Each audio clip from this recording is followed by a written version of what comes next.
So for me, HR is the weapon of me, the CEO, who is willing to leave a lot of profit on the table year in and year out to have a culture that feels better.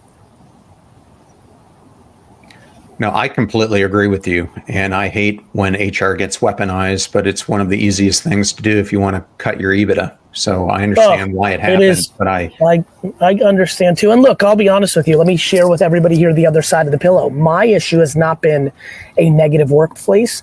My issue has been overcorrect. This is back to why I care about the middle. I've had to also realize that one of the issues in the companies that I've run is I create entitlement because we don't hold people accountable enough to the work sometimes.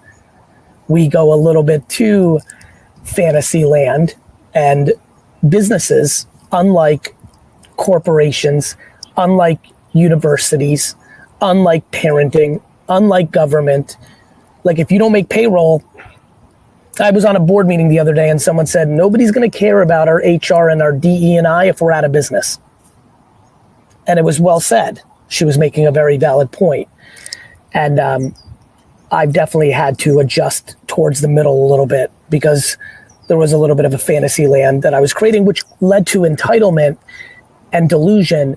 And what that really did was it really hurt the A and B players that were putting in the efforts and the works, because we were letting D and F players get by, and that creates resentment and unhappiness for the people that are lugging that quote unquote not as good weight around. And so I would say to people that are really passionate about the good, the one unfortunate thing about business is it's based on merit much more than other things.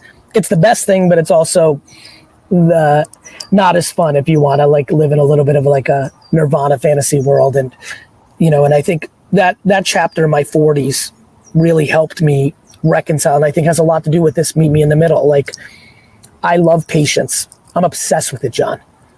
But a lot of people, you know, hide behind, actually, you know what word, and I'm curious if this, I'm sorry to go on a tangent, everybody's listening, but I'm jamming now here. Perfectionism always fascinated me.